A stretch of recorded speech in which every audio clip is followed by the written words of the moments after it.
humanidad o, o partiendo de su divinidad. Cuando hablamos de la divinidad estamos hablando de Cristo de arriba, ¿no? Cuando hablamos de la humanidad estamos hablando de Cristo de abajo. Entonces, según su experiencia, su contexto también de iglesia, su localidad, ¿no?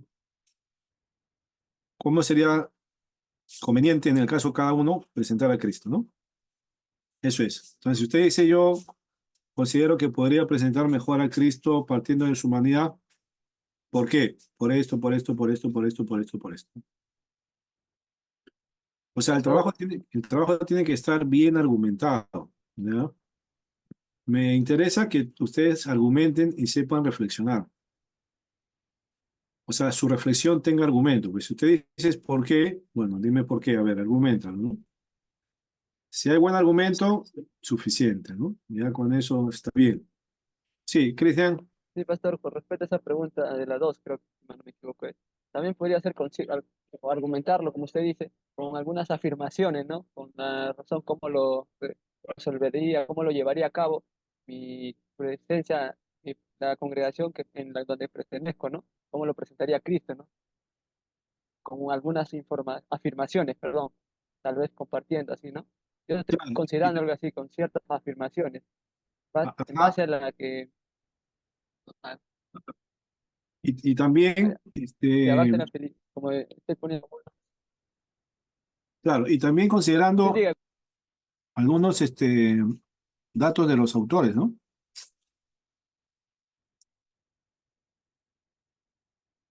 Ahora, fíjese, vamos a ver un detalle antes de pasar al tema de hoy. Por ejemplo, en los evangelios, cuando usted lee el evangelio, a ver, vamos a ver ya. Voy a hacer un pequeño sondeo a ver si han leído los evangelios. Vamos a empezar por Mateo. Creo que están ya casi la mayoría, falta Javier, ¿no? Cuando usted lee el evangelio de Mateo, a ver, escuche, cuando usted lee el evangelio de Mateo, ¿cómo Mateo presenta a Jesús?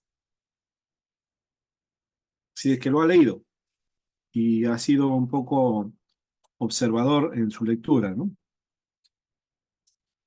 ¿Cómo lo ve a Jesús usted en el Evangelio de Mateo? A ver, Cristología de abajo. Nos cuenta Cristo, primero, ¿no? ya, Roger, ¿cómo lo ves tú? A ver, Básicamente nos presenta primero la genealogía, ¿no? Como un hombre. ¿De dónde ya, viene todo?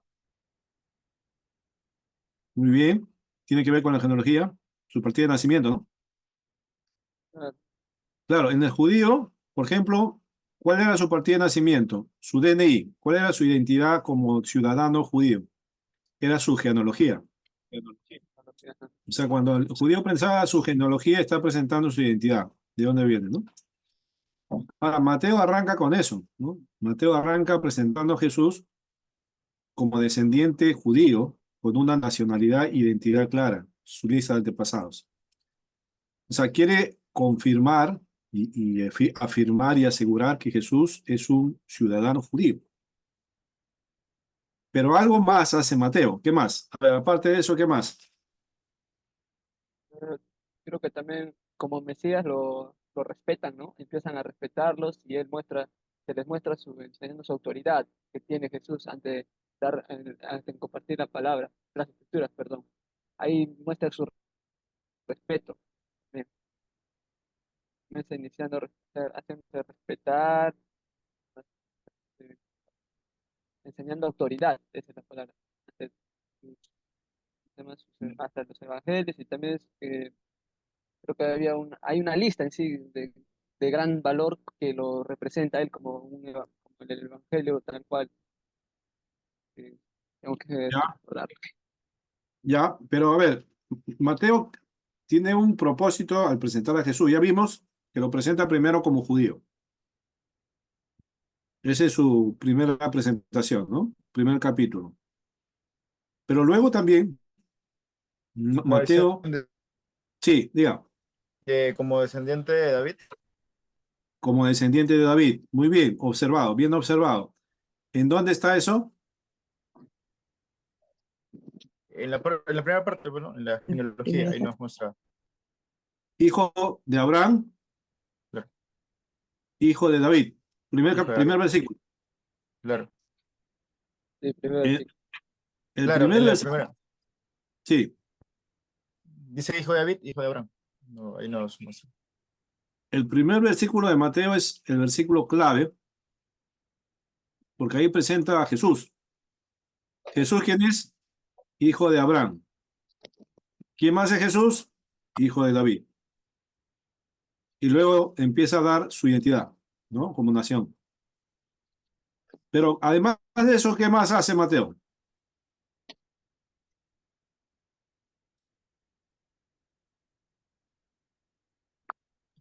También nos Pastor, muestra la. Sí, adelante solo.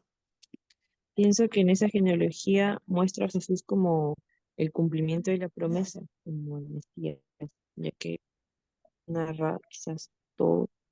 Pienso. Muy bien. Jesús cumpliendo la promesa, perfecto, excelente. Sí, está dentro del Evangelio de Mateo. Pero aparte de eso, hay una insistencia de Mateo en mostrar a Jesús como quién. Aparte ya dijo, ¿no? Hijo de Abraham, hijo de David, cumplidor de la promesa, que cumple la promesa. Pero ¿qué más? Hay algo más.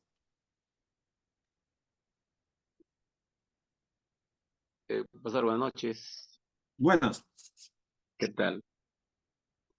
En el que estamos buscando Mateo 1:1, ¿verdad? Sí, estamos viendo a Jesús en Mateo. O sea, cómo Mateo presenta a Jesús. El verso Claro, 1 ya vimos que era hijo de Abraham, hijo de David, ¿no? claro, también lo presenta como al Jesús Cristo, Como el Mesías. exactamente. El Jesús Cristo, el ungido, el Mesías, ¿no? Ujú, ujú. ¿Y cómo te das cuenta de eso? ¿Cómo te has dado cuenta que lo presenta así? Porque como judío, ¿no? Mateo es conocedor de la profecía y es por eso que presenta ahí en la genealogía, dice, de Jesús Cristo, o sea, del ungido, del Mesías, en el Ajá, cual ya viene luego diciendo hijo de tal, hijo de tal, hijo de tal, y presenta a continuación todita su genealogía. ajá. Sí, Pero perfecto. parte de la cabeza, ¿no? De Jesús Cristo, el Jesús Cristo. Ajá, sí. Pero no sé si ustedes han dado cuenta en los primeros capítulos de Mateo, cada vez que Mateo relata un evento en la vida de Jesús, siempre menciona como fue dicho por el profeta, como fue dicho por el profeta, ¿no? Claro, que él es judío. Claro, ¿no? José recibe la revelación del sueño y dice que esto va a suceder como dijo el profeta, ¿no? Pasa otro evento y cita al profeta, ¿no? Pasa otro evento y cita al profeta. O sea, lo que estaba ocurriendo en la vida de Jesús estaba preanunciado por los profetas. Y Mateo lo dice. Claro. Sí, pastor, el Antiguo Testamento es como un velo, ¿no? Para el Ajá, cumplimiento luego al Nuevo Testamento. Y eso, como judío, lo sabía exactamente Mateo. claro. Entonces Mateo está presentando a Jesús como el Mesías prometido Así es. en las profecías, ¿no? Es el Mesías que esperaba el pueblo de Dios. Y Mateo está esforzándose, tratando de sustentar con el Antiguo Testamento que todo lo que está aconteciendo con Jesús ya se anunció de antemano, ¿no? Ahora, Sí, Jesús pastor, también, sí, perdón. El Nuevo Testamento no podemos verlo sin dejar de lado el Antiguo. claro, O sea, claro, eso hay que entenderlo siempre. No ajá, podemos hablar del Nuevo sin tocar el Antiguo. O sea, sin tocar la ley tampoco hay que decir, no, porque la ley es buena. claro. Ahora, Mateo ahora, observen, ¿ah? Sean observadores, ¿ah? Para que puedan hacer una buena cristología en su trabajo. Mateo presenta a Jesús en los primeros capítulos como el que cumple la promesa, ¿no?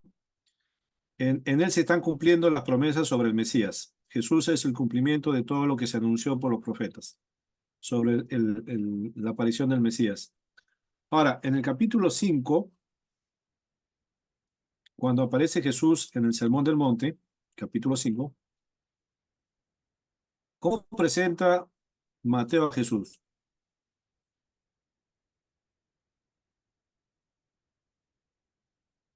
A ver, ¿quién tiene una idea? ¿Qué es lo que ocurre en el capítulo 5 hasta el capítulo 7 de Mateo? ¿Qué es lo que hay? Vayan a su Biblia, ¿ya? Vayan a su Biblia. Vamos a la Biblia, Mateo capítulo 5.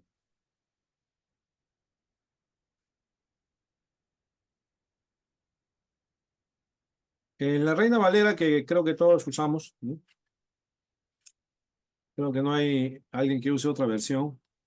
No sé si usarán otra versión.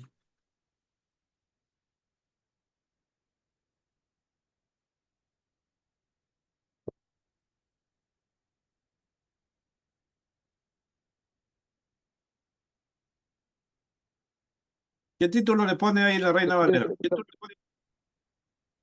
bueno, según lo estoy observando, pastor, creo que describe las cualidades de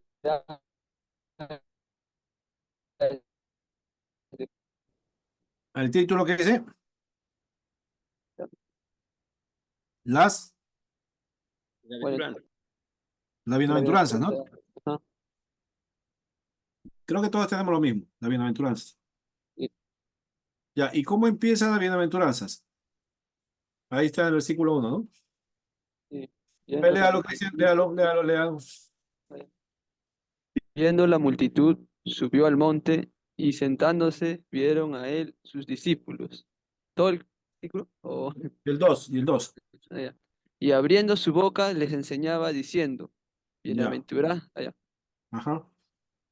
Ya, entonces vemos a capítulo 5 a Jesús dando un sermón, ¿no? Que le han puesto el sermón del monte. Que empieza en el capítulo 5 y acaba en el capítulo 7, al final, ¿no?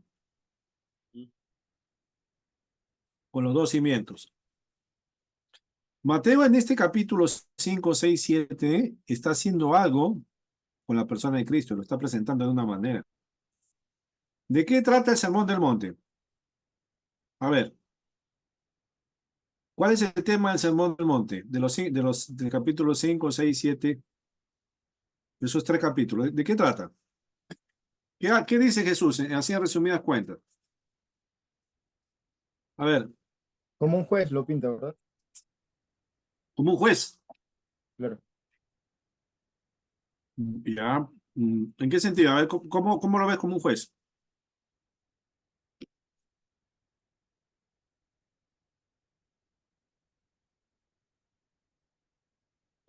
Podemos, claro, podemos tomar eso como un juez, ¿no? Pero con Dios como juez, ¿no? Como un camino, el camino justo, ¿no? Una vida justa para la salvación. Ya. Pero Jesús está dando en el capítulo 5 en adelante, está dando alguna, por llamarlo así, está apreciando la ley y la está dando un sentido que no tenía, ¿no? Cotidiano, ¿no? Por ejemplo, él dice en el capítulo 5, oíste que fue dicho a los antiguos, no matarás, y cualquiera que mate será culpable de juicio, ¿no? Pero yo les digo, entonces Jesús está dando como indicaciones acerca de la ley que ellos habían escuchado, ¿no? De las instrucciones de la ley. Y así en los demás pasajes también, ¿no? Vamos a ver a Jesús dando instrucciones sobre la ley. ¿A quién les hace recordar estos capítulos? ¿Quién dio la ley al pueblo en el desierto? Moisés. Moisés, ¿no? Moisés dio la ley al pueblo en el desierto. Y acá Jesús, Mateo, lo está poniendo como el segundo Moisés. ¿no? Donde está poniendo a Jesús como el que está dando un sentido más amplio a la ley. Entonces, mira la intención de Mateo, pues, ¿no? Observa bien, porque en eso consiste lo que ustedes tienen que hacer, pues. Ya, no tanto les pido a ustedes que lean libros y pongan lo que los libros dicen, pues, no tiene sentido. ¿Qué reflexión tiene? Nada, pues, ¿no? Entonces, Mateo, por ejemplo, tiene la finalidad de poner a Cristo en este pasaje como el segundo Moisés, ¿no? O sea, lo pone como cumplidor de la promesa, como el Mesías y también como el dador de la ley, ¿no? El segundo Moisés. Así lo pone Mateo. A ver, vamos al Evangelio de Marcos.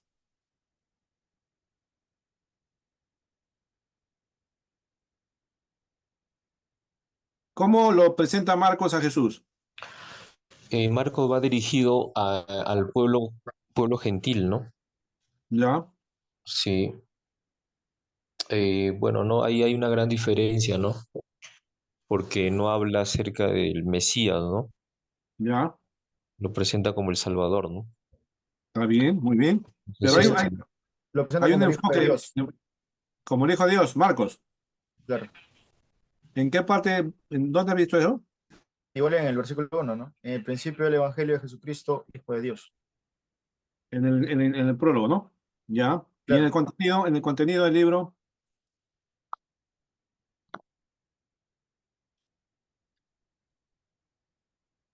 en el resto del libro del Evangelio de Marcos. Ahora, Mateo es un evangelio que está estructurado de forma temática, ¿no? O sea, Mateo agrupa temas relacionados a los eventos de Jesús, ¿no? Por eso primero pone su infancia, su preparación para el ministerio, luego pone sus sermones, sus milagros, sus parábolas y su pasión, ¿no? Está ordenado de forma temática, Mateo, ¿no? Marcos, ¿cuál es la finalidad de Marcos, ¿no? ¿Cuál es la finalidad de Marcos al escribir el Evangelio de Mateo? Perdón, el Evangelio de Jesús, ¿no? Marcos toca el evento, o sea, el periodo del Evangelio de Marcos es el camino de Jesús de Galilea a Jerusalén. O sea, cuando Jesús sale de Galilea y se va a Jerusalén para la pasión, para la muerte, ese trayecto Marcos lo relata. Por eso Marcos tiene la finalidad de poner a Jesús como el siervo sufriente que está yendo al sacrificio, ¿no? Así lo pone en el Evangelio de Marcos. A Jesús lo vemos camino de Jerusalén, camino de Galilea a Jerusalén para la crucifixión, ¿no? Entonces Marcos tiene la intención de poner a Jesús en ese trayecto, ¿no? Lucas, por ejemplo, Lucas. ¿Qué es lo que hace Lucas?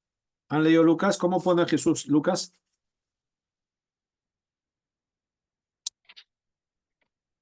¿Alguna idea de Lucas?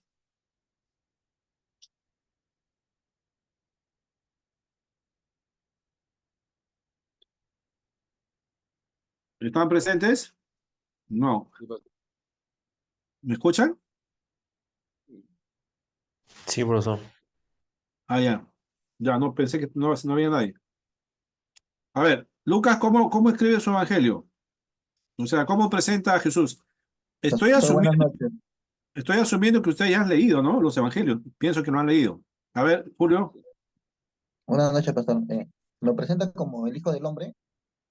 En todo Ya. caso, él es el quien relata más la historia desde su nacimiento, desde la Anunciación, Ujú.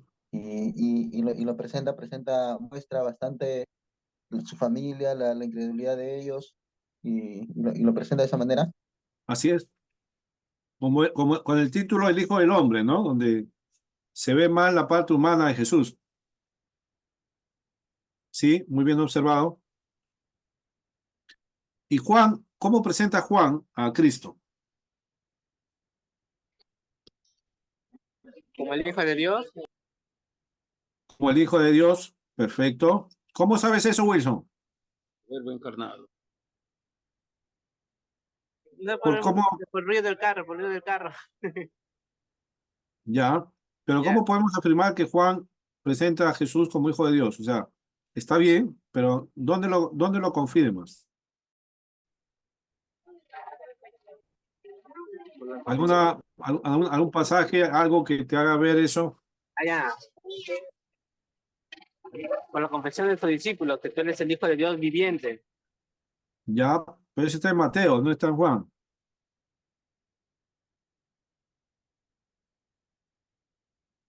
Bueno, el propósito del Evangelio de Juan, el capítulo 21, ¿qué dice?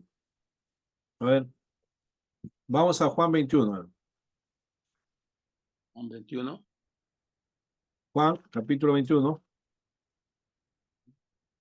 20, antes del 21, 20, 30. Capítulo 20, versículo 30. 30 y 31. A ver, ¿quién le puede leer? Hizo además Jesús muchas otras señales en presencia de sus discípulos, las cuales no están escritas en este libro, pero estas se han escrito para que creáis que Jesús es el Hijo, el Cristo, el Hijo de Dios, y para que creyendo tengáis vida en su nombre. Ahí está, ¿no? Ahí está, ¿no? El Hijo de Dios, ¿no? Entonces, tenía Juan en claro que su propósito de su libro es Jesús es hijo de Dios. ¿Y desde qué punto de vista? De su divinidad.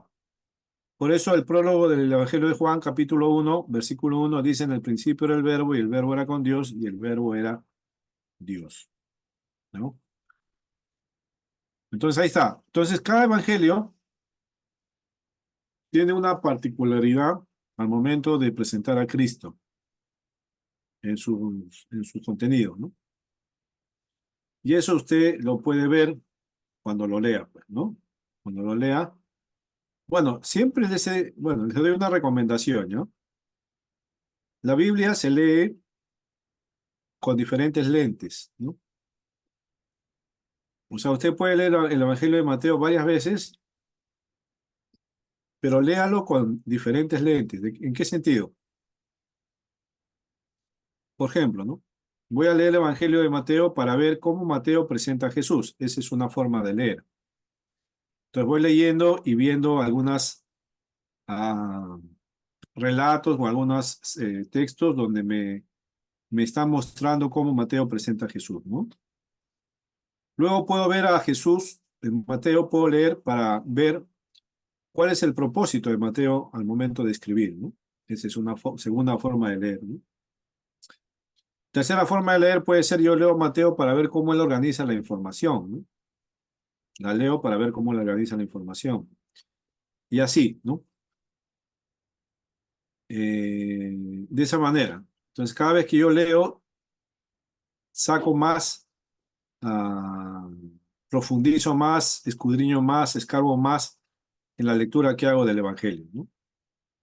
Entonces, espero que usted, eh, al momento de hacer su trabajo, ¿no?, pueda tener en cuenta sus argumentos, sus afirmaciones, ¿no? Sobre todo cómo sostener lo que dice, ¿no? Sustentar, ¿no? Trabajo que no está sustentado, muy difícil que pueda pasar, ¿eh? Tiene que tener buen argumento, ¿no? Si usted dice algo, tiene que tener argumento sólido, bien, bien claro, ¿no? ¿Ya? Entonces, ahí está. Por ejemplo, vamos a hacer otro ejemplo, ya no con los evangelios, sino vamos a hacer con eh, los tres, ah, los tres representantes del canon del Nuevo Testamento, ¿no? De la teología del Nuevo Testamento. Por ejemplo, Pablo, la teología de Pablo, ¿no? El apóstol Pablo, el que escribe las cartas, la mayor cantidad de cartas del Nuevo Testamento, ¿no? ¿Cómo Pablo, el apóstol Pablo, presenta a Cristo en sus cartas?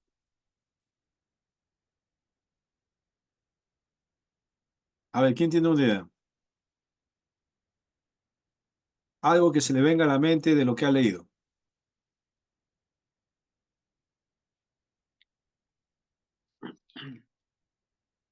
El apóstol Pablo, a ver, ¿alguien, alguna idea?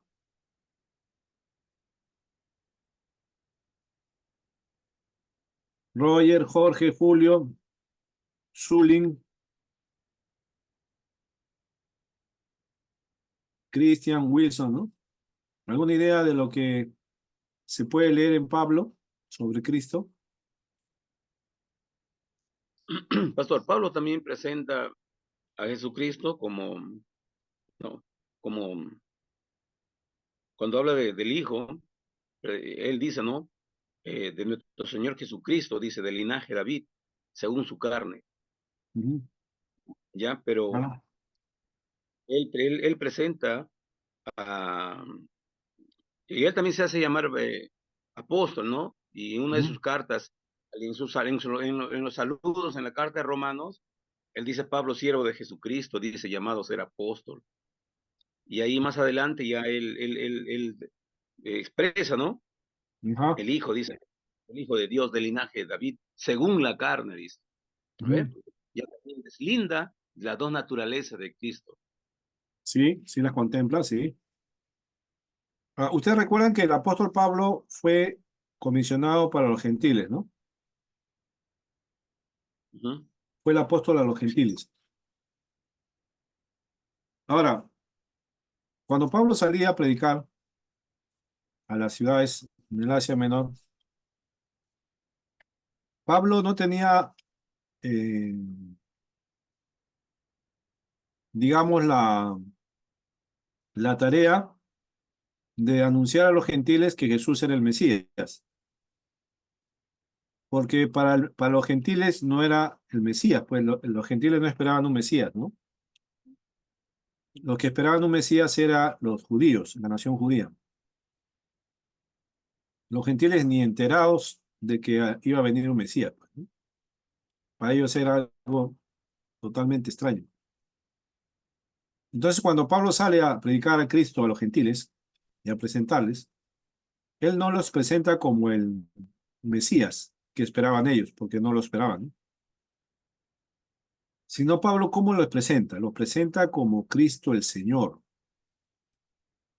Porque recordemos de que el mundo en ese tiempo, ¿no? Estaba gobernado ¿por quién? Por el Imperio Romano. ¿Y quién era la autoridad? Inclusive se le consideraba también divinidad dentro de del Imperio Romano, era el César. Y el César era el Señor, ¿no?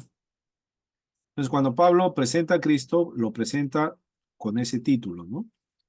Cristo es el Señor. O sea, no hay otro Señor, solo hay uno, y es Cristo, es Jesús.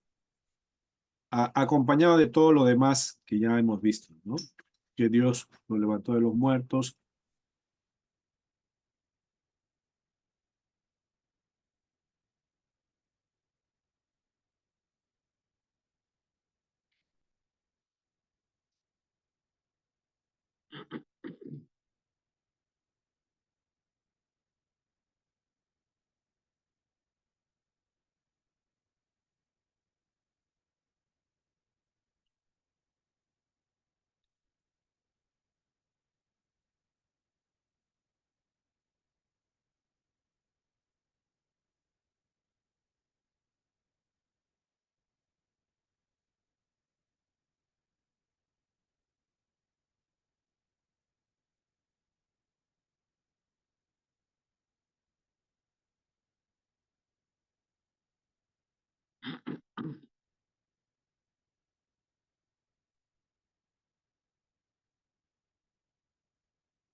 Creo que su internet del pastor se fue.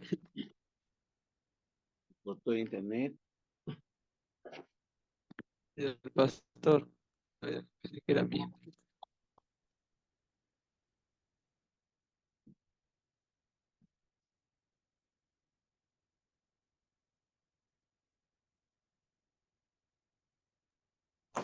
¿Quién puede retomar la clase?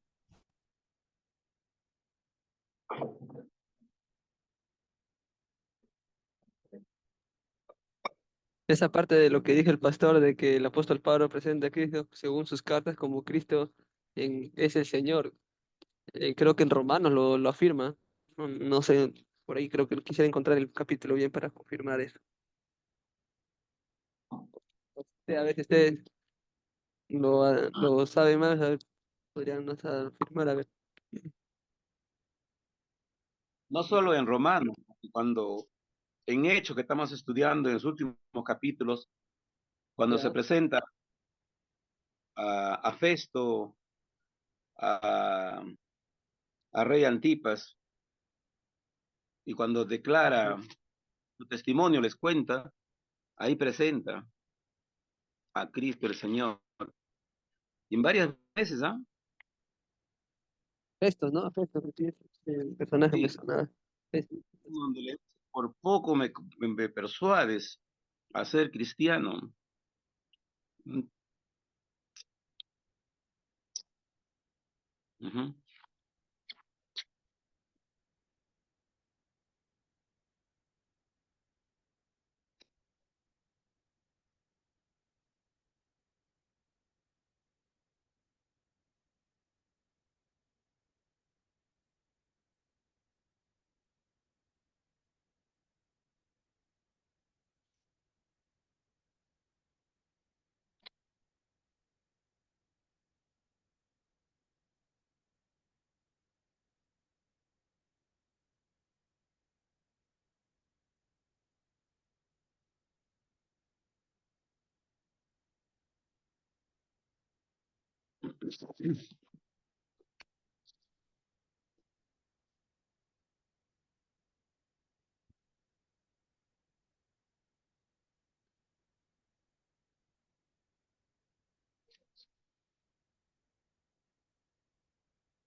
Aló. ¿Me escuchan? ¿Aló? Sí, pastor, sí lo escuchamos. Allá. Disculpen, Sí, se sí. me salió la señal, se me fue el internet. Con problemas por esta zona. Está que se va bien el internet. Bueno, esperemos que no pase otra vez. Bien, entonces estaba comentando sobre la cristología de las cartas, ¿no? En el caso del apóstol Pablo, la cristología que él presenta sobre Cristo. Pedro, ¿no? También hace una cristología de él. Y Juan también hace lo mismo. Por ejemplo, Juan, el apóstol Juan, eh, hace uso de algunos términos teológicos, ¿no? Para referirse a Jesús, y que son propios de Juan, ¿no? Por ejemplo, Juan usa el término logos, ¿no? O el verbo. No sé si usted se ha dado cuenta de eso, ¿no? Juan en el Evangelio presenta a Jesús como el verbo, ¿no? En el primer capítulo, verso 1 y verso 14 también, ¿no? Y el verbo era Dios, y aquel verbo fue hecho carne, ¿no? Ahora, en el capítulo, en el libro de Apocalipsis, nuevamente va a aparecer el mismo término que usa Juan, cuando ve en los últimos capítulos, ¿no? Vamos a ver, en el Evangelio, en el libro de Apocalipsis, busque por favor.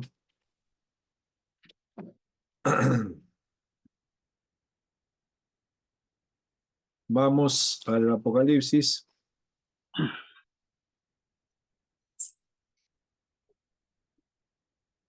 capítulo 19, Versículo 13. 11, 12 y 13. A ver, 11, 12 y 13. A ver, ¿quién leyó? Léalo, por favor. Entonces vi el cielo abierto, y he aquí un caballo blanco, y el que lo montaba se llama Fiel y Verdadero, y con justicia juzga y pelea. Sus ojos eran como llama de fuego, y había en su cabeza muchas diademas. Y tenía un nombre escrito que ninguno conocía sino él mismo.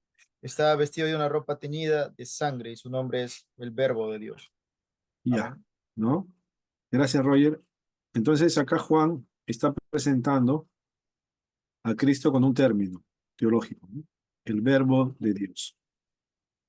Y este mismo término lo usa en su evangelio, en su presentación, capítulo 1, verso 1, ¿no? Entonces, Juan ya está elaborando un poco más, ¿no? La cristología, es un poco más elaborada que la que encontramos en Pedro y Juan, ¿no? Perdón, en Pablo y Pedro, ¿no? Ya él está haciendo algún uso de términos propios de él, ¿no? Otro término que Juan emplea para referirse a Cristo está en el libro, en el Evangelio de Juan. Busque por favor el Evangelio de Juan, capítulo 3.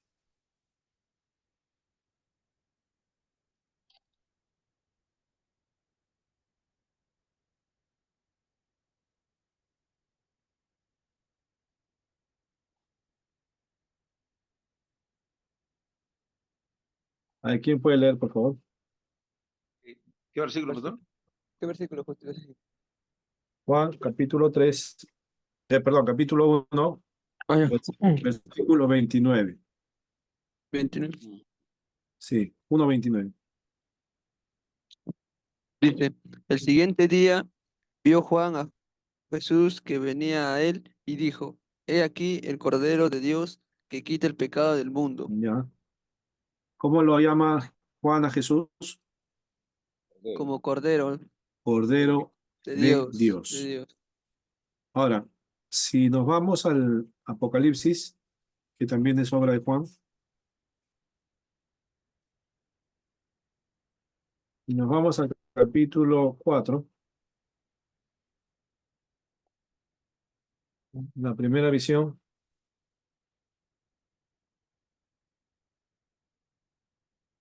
Pastor, acá hay un detalle. Sí, por favor, a ver. En Juan 1:29 que hemos leído, ¿no? Sí, Eh, ¿Cuál de los Juan dice esto? Porque este se refiere a la versión de Juan el Bautista, al ser bautizado. claro. Es Juan el que está anunciando, pero el que lo registra es Juan, el apóstol, ¿no? Está haciendo uso de ese término, ¿no? Lo está usando para mostrar algo. Ahora, si comparamos con Apocalipsis 5, versículo, a ver, lea 5:5 hasta el 5:6. Hasta el 8 lea, del 5 al 8. 5 del 5 al 8. Ya dice así, Apocalipsis 5, del 5 al 8 dice, y uno de los ancianos me dijo, no llores, he aquí que el león de la tribu de Judá, la raíz de David, ha venido para abrir el libro y desatar sus 7 sellos. Y miré, y vi que en medio del trono de los 4 seres vivientes, en medio de los ancianos, estaba en pie un cordero como inmolado, que tenía 7 cuernos y 7 ojos, los cuales son los 7 espíritus de Dios enviados por toda la tierra. Y vino y tomó el libro de la mano derecha del que estaba sentado en el trono, y cuando hubo tomado el libro, los 4 seres vivientes y los 24 ancianos se postraron delante del Cordero. Todos tenían arpas y copas de oro llenas de incienso, que son las oraciones de los santos. Y lee el 13 también. 13. Y a todo lo creado que está en el cielo y sobre la tierra y debajo de la tierra y en el mar y a todas las cosas que en ello hay, oíd decir, al que está sentado en el trono y al Cordero sea la alabanza, la honra, la gloria y el poder por los siglos de los siglos. Amén. Amén. Ya ve. Entonces, acá está el mismo término, la misma palabra que Juan usa para identificar a Cristo, ¿no? Cordero. Cordero de Dios, cordero como inmolado, ¿no? Entonces, Juan, ya los términos teológicos se van a ir aplicando a Cristo, ¿no? En un primer momento el verbo, ahora el cordero, ¿no? Entonces, Juan tiene esa finalidad también, ¿no? De poder mostrar con términos, ¿no? A Cristo, ¿no? Y ya sabemos qué significa cada uno de ellos, ¿no? El verbo, la palabra creadora y el cordero, el sacrificio, ¿no? Ya, entonces, he hecho este paréntesis, ¿no? Para que vean cómo los escritores también del Nuevo Testamento tienen la finalidad de cada uno de ellos mostrar a Cristo, ¿no? Conforme su propósito. Y esa es la idea del trabajo que les he dejado, ¿no? Que ustedes también vean de qué forma se podría presentar a Cristo dentro de su contexto, su localidad, las circunstancias y todo, ¿no? Muy bien, vamos a entrar ahora. ¿Está bien ya? ¿Está claro el trabajo? No. ¿Sigue habiendo dudas? ¿O ya está mejor? Pastor, Sí, yo tengo una pastor. pregunta. Sí. Pastor, el trabajo hay que hacerlo eh, eh, presentando una cristología, pero eh, tocando todo con referente a varios libros que podamos usar como respaldo. Eh, pueden ayudarse de repente citando algo, pero Evangelio, lo más es una reflexión suya. O sea, yo ya. quiero ver su reflexión, ¿no? Que usted me diga, yo considero partir cristológicamente de este punto, ¿no? Por esto, por esto, por esto, por esto, ¿no? Y argumentando, pues, ¿no? Citando, mencionando, y si quiere apoyarse en algo que dijo algún autor, también lo puede hacer, ¿no? En ese sentido, se va a usar la bibliografía, ¿no? No copie lo que dijo alguien, ¿ah? Eso no vale. ¿Eh? Si usted trae algo, lo que dijo alguien ya eso no, ese trabajo no vale, pues, ¿no? No es suyo. Alguien ya pensó por usted. Usted tiene que hacer lo suyo, es propio el trabajo, ¿no?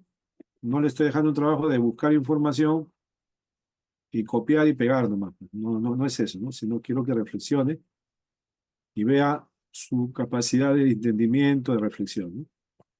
Si alguien más iba a preguntar algo. Sí, pastor, con Sí. respecto a la bibliografía personal, creo que también hay uno, en una parte, eso nomás lo hago, es como si, según datos personales míos, desde mi conversión hasta la actualidad, ¿no? O por ahí Claro, nomás empezaría. no, tu conversión tiene que ver pues con un enfoque de cómo tú has conocido a Cristo. Como dije en la clase pasada, ¿no? Por ejemplo, ¿cómo tú Ya, conociste a Cristo, ¿no? O sea, ¿cómo te presentaron a Cristo? ¿Qué te dijeron de Cristo, ¿no? Ah, ya. ¿qué te hizo creer en Él, ¿no? O acercarte a Él, ¿no? Porque todos hemos pasado por el periodo de la conversión, pues, ¿no? Claro, pues, a eso me iba, justo quería poner justo esas, unas fechas y el propósito, como se podría decir. ¿Cuál fue el Claro. propósito? O sea, ¿por qué? O sea, yo me convertí a Cristo, pero ¿por qué me convertí a Cristo, no? Porque entendí, comprendí, ¿no? De que Él era mi Salvador por estas situaciones, etcétera, etcétera, ¿no?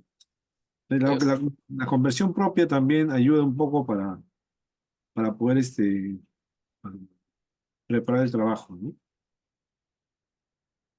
sí, ok. Gracias, Bien, pastor. Sí. sí, bien, bien, está bien. Bien, O sea, vamos al tema de hoy. Hoy día tenemos ¿no? que pasar. Sí, O sea, el tema del testimonio personal es aparte, ¿no? O todo va a ser no, unido. no, esa parte es un apoyo nomás, ¿no? Ah, ya. Y el otro es el ensayo, ¿no? Acerca de Cristo. Así es, el ensayo es lo principal. Ajá. Ok, Bien, está bien. voy a presentar entonces ahora, no se olvide que la próxima semana es el último día, 10 minutos, 15 minutos para cada uno para que presente su exposición, ¿no? Bien argumentada. Voy a compartir la pantalla. A ver, vamos acá. Ahí está. Espero que se vea. ¿Se observa la pantalla todavía? Sí, pastor, Sí, sí sí, se ve. perdón. Ya. Bueno, la semana pasada nos quedamos viendo los estados de Cristo, ¿no? El estado de humillación, lo revisamos, cómo Cristo pasó por diferentes momentos, y se conoce como esos momentos estados de humillación, ¿no? Una primera parte. Hoy vamos a ver el estado de exaltación. Cristo no solamente pasó por la humillación, sino también por la exaltación. ¿En qué consiste esto? A ver, vamos a ver. Primero, ¿quién fue sujeto de exaltación, ¿no? O sea, al momento de ah, cuando hablamos de que Cristo fue exaltado, ¿no? ¿Quién fue exaltado? La humanidad de Jesús, ¿no? La humanidad de Jesús fue exaltada, pero no Dios solamente era. la humanidad, sino también la divinidad, el Verbo, ¿no? Y en conjunto, la persona de Cristo, ¿no? Así que no es que solo una parte de la persona fue exaltada, sino su totalidad. No olvidemos que la humanidad de Cristo permaneció con él aún en su muerte.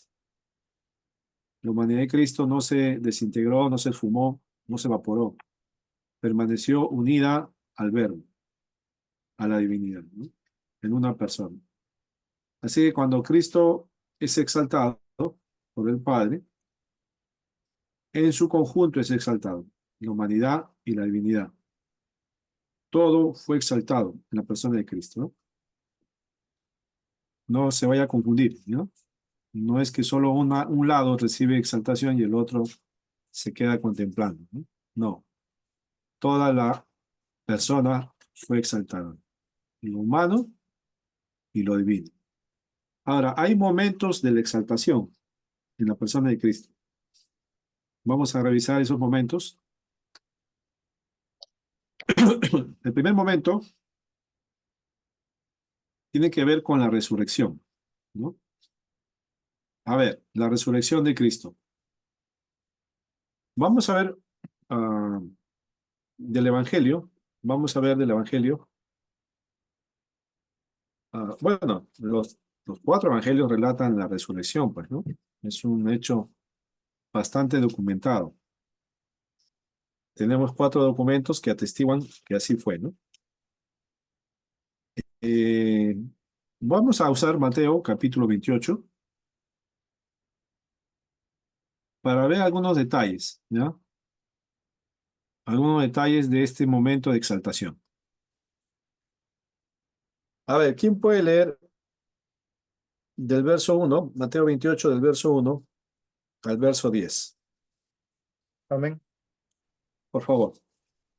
Pasando el día de reposo, al amanecer del primer día de la semana, vinieron María Magdalena y la otra María a ver el sepulcro. Y hubo un gran terremoto, porque un ángel del Señor, descendiendo del cielo y llegando, removió la piedra y se sentó sobre ella. Su aspecto era como de un relámpago y su vestido blanco como la nieve. Y de miedo de él, los guardas temblaron y se quedaron como muertos. Mas el ángel, respondiendo, dijo a las mujeres: No temáis vosotras, porque yo sé que buscáis a Jesús, el que fue crucificado. No está aquí, pues ha resucitado, como dijo. Venid, ved lugar donde fue puesto el Señor. E id pronto y decid a sus discípulos que ha resucitado de los muertos, y he aquí va delante de vosotros, a Galilea. Allí le veréis, he aquí os lo he dicho. Entonces ellas, saliendo del sepulcro con temor y gran gozo, fueron corriendo a dar las nuevas a sus discípulos, y mientras iban a dar las nuevas a los discípulos, he aquí Jesús les salió al encuentro, diciendo: Salve. Y ellas, acercándose, abrazaron sus pies y le adoraron. Entonces Jesús le dijo: No temáis, y dad las nuevas a mis hermanos para que vayan a Galilea y allí me verán. Amén. Ya, muy bien, gracias. Entonces, acá el relato de Mateo nos verifica, nos comprueba y afirma que el cuerpo de Jesús ya no estaba presente en la tumba de José de Arimatea, ¿no? Ya no estuvo presente el cuerpo, sino que le da una noticia a las que van a ver, a las mujeres que van a ver el sepulcro, y les da la noticia de que Jesús, el que había sido puesto ahí, ha resucitado, ¿no? Ahora, la resurrección de Cristo es un estado de exaltación, ¿no? Ahora, pero la resurrección de Cristo no es simplemente un acto de volver a vivir, ¿no? Eso no es solamente la resurrección, ¿no? Eh, Hubieron otras resurrecciones en los relatos de los evangelios antes de la resurrección de Cristo. Hubo otras, ¿no? Sí. Otros resucitaron también, ¿no? ¿Recuerdan quiénes resucitaron? Lázaro, una niña. Lázaro, ¿quién Este, más? la viuda de Naín también. El hijo, ya, el hijo de la viuda. ¿Quiénes más? Ujú.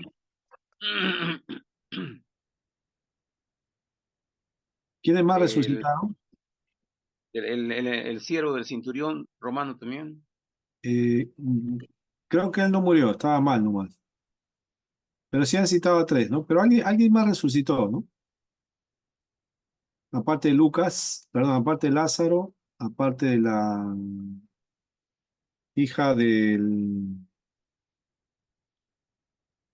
la La viuda. chiquita, no, el hijo de la viuda, pero la niña de 12 años, la hija de Jairo, ¿no? La hija de Ahí, Jairo.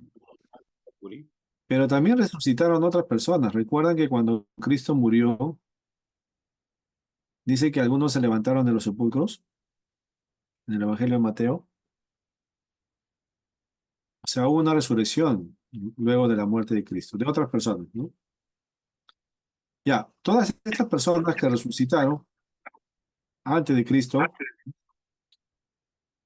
volvieron a morir, ¿no? Ujú. Lázaro volvió a la vida después de 4 días, pero después de unos años más volvió a morir, ¿no? Igual la niña y el hijo de la viuda y los demás también volvieron a morir. Porque la resurrección de exaltación en la persona de Cristo no solo tiene que ver con dar vida nuevamente, sino tiene que ver con una transformación. O sea, la exaltación del cuerpo de Cristo es una transformación en su composición biológica, por llamarlo así, ¿no? Biológica, física, ¿no?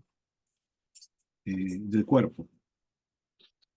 O sea, el cuerpo, el primer cuerpo de Cristo estaba, digamos, biológicamente, ¿no? Como el nuestro, con algunas particularidades, ¿no? Como sujetos al tiempo, a la física, ¿no? Y todo eso.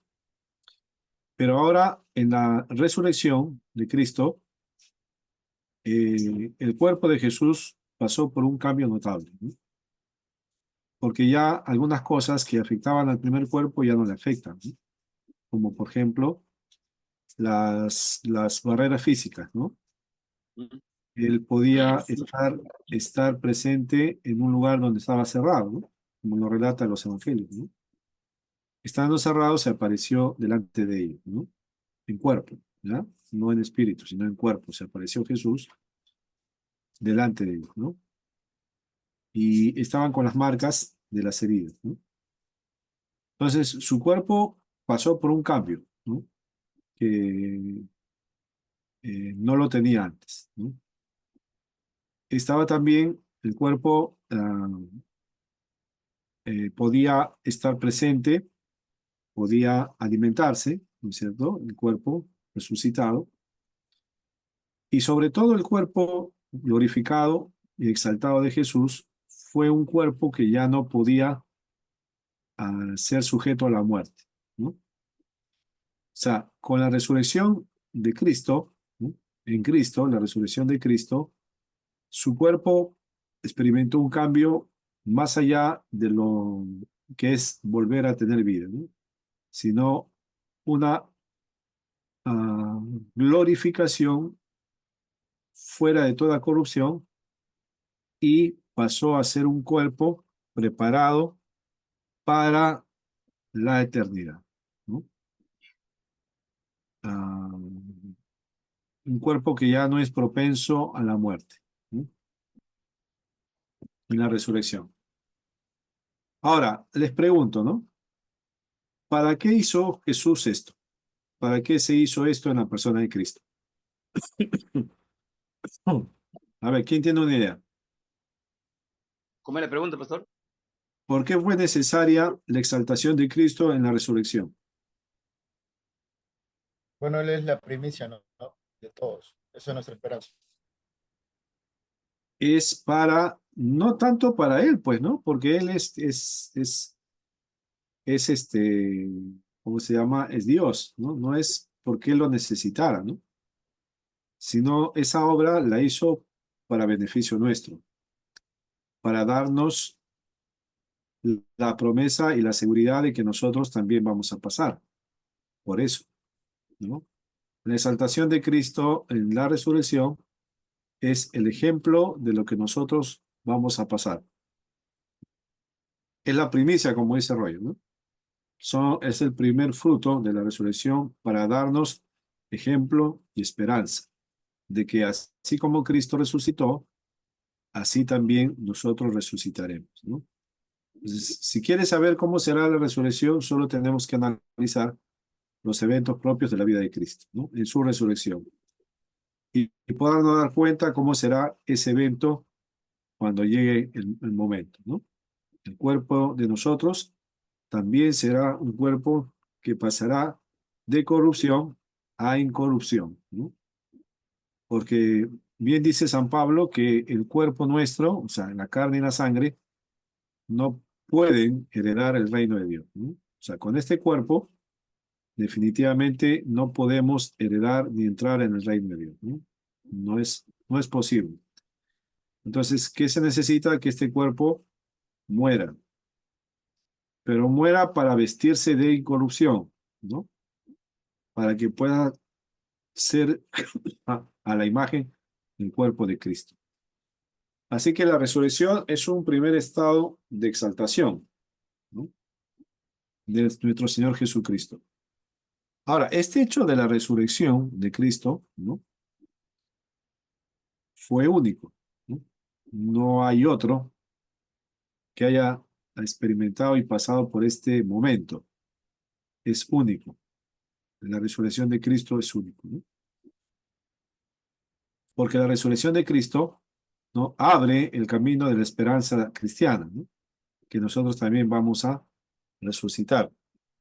Ah, ahora, la resurrección no es un tema, pues, en el contexto, pues, del Nuevo Testamento. La resurrección de Cristo ah, no era algo que pasa todos los días, pues, ¿no? La resurrección de Cristo eh, fue un evento único, como dije, pero que tenía que ser bien demostrado, pues, ¿no?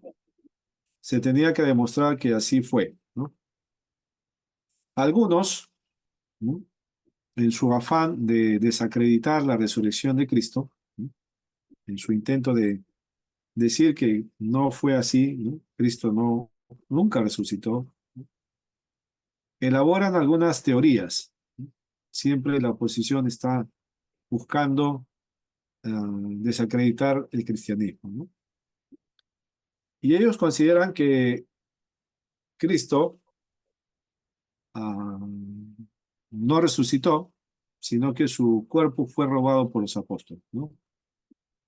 Ah, y eso se le conoce como la teoría de la impostura, ¿no? Que Cristo en realidad no resucitó, sino los apóstoles fueron a la guardia, ¿no? Removieron la piedra y se llevaron el cuerpo y hicieron creer que Jesús había resucitado, ¿no? Cuando en realidad no resucitó, ¿no? Esa es la primera parte de los argumentos para negar la resurrección, la teoría de la impostura, ¿no? Pero no solamente se quedaron ahí, ¿eh? No solamente se quedaron en el tema de la impostura, sino también dijeron que Jesús solo se desmayó, ¿no? La teoría del síncope, ¿no?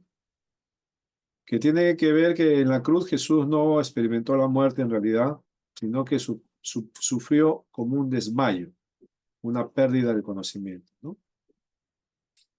Y que luego de bajar de la cruz, ¿no? Lo bajaron de la cruz, él se reincorporó y fue y murió como mueren todos los demás, ¿no? Pero que no resucitó, ¿no? O sea, su cuerpo no estuvo ahí. Solo sufrió un desmayo, ¿no? Nunca resucitó, ¿no? O sea, bajó de la cruz, seguía vivo, ¿no? Lo bajaron de la cruz, seguía vivo, solo estaba desmayado. Esa es la teoría del síncope, ¿no? Y la última teoría es la teoría de la alucinación, ¿no? Solo fueron visiones subjetivas, o sea, quiere decir que los apóstoles tanto se habían sugestionado, ¿sí?, con la idea de la resurrección de Cristo, que llegó un momento de éxtasis, ¿no?, que empezaron a ver apariciones, ¿sí?, figuras de Cristo resucitado, ¿no? Pero que no fue así, sino solamente fueron visiones subjetivas del inconsciente de ellos, ¿no? Ahora, estas tres teorías pretenden desacreditar la resurrección de Cristo, ¿no? Pero ninguna de ellas pues tiene asidero, ¿no? No tiene peso, son solamente teorías. Y las tres se pueden tirar abajo fácilmente, pues, ¿no? No hay ninguna complicación, ¿no?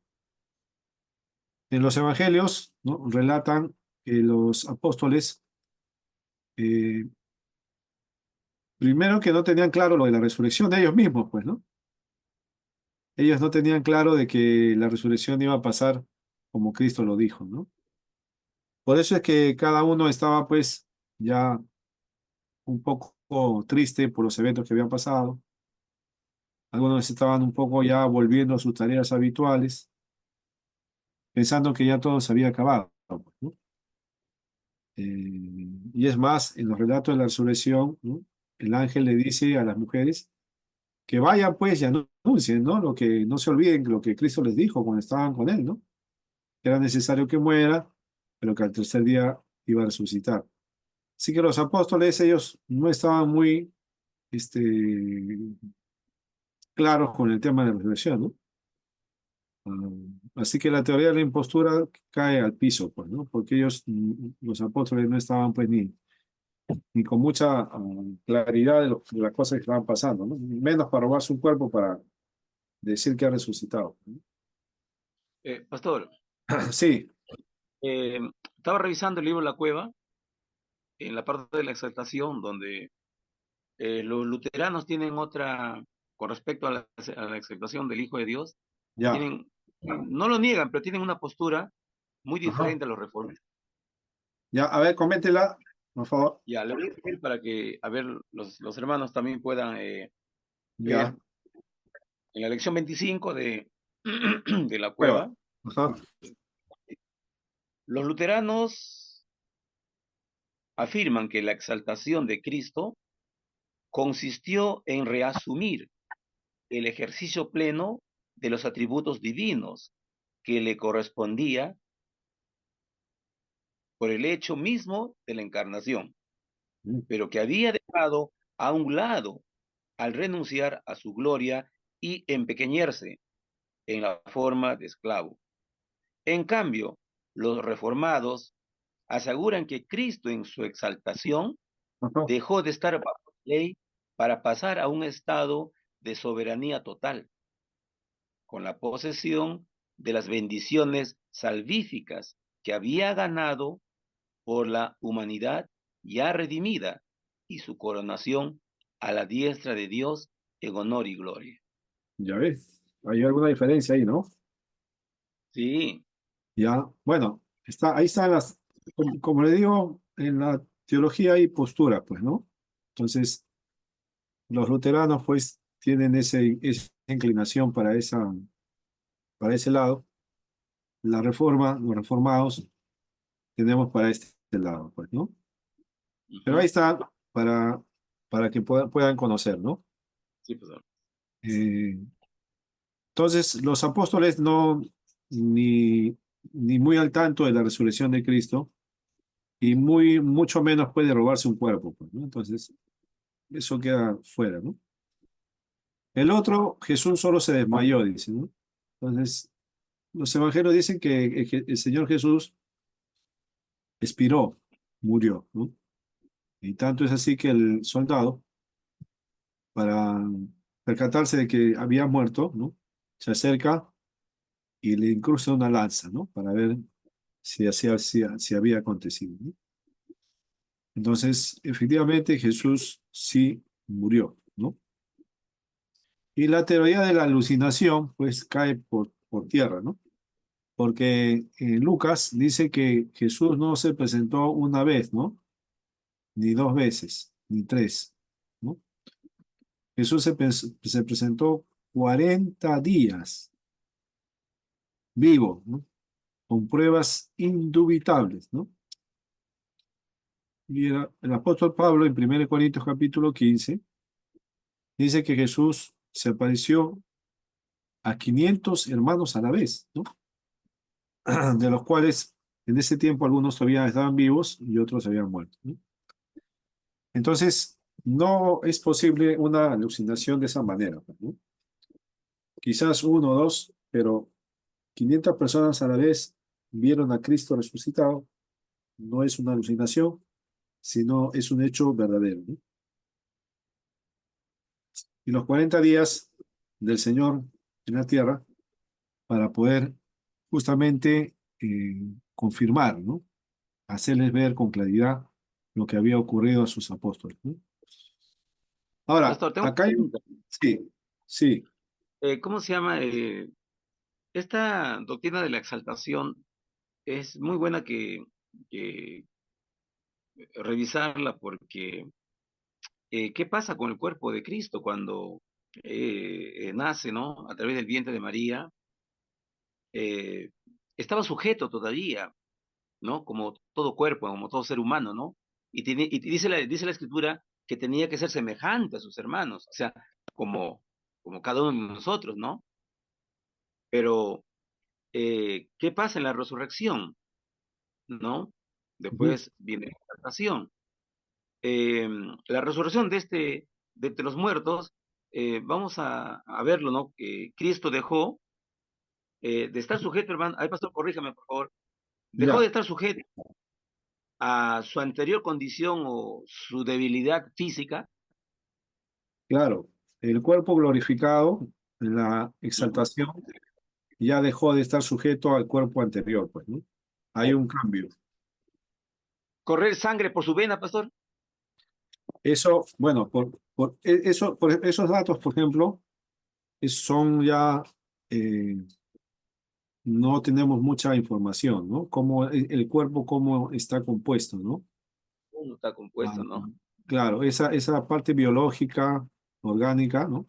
Fisiológica del Pero, cuerpo pastor, es, las glándulas gustativas de disfrutar un desayuno a la orilla del mar con sus discípulos, un estaba, pescadito asado, estaba mira, comiendo, ¿no? disfrutar de una comida, es algo asombroso, un cuerpo glorificado. Un cuerpo glorificado, pero que no está propenso a la corrupción. Exactamente. Es la idea, ¿no? Ahora, Ujú. orgánicamente, cómo está conformado, no tenemos mucha información, ¿no?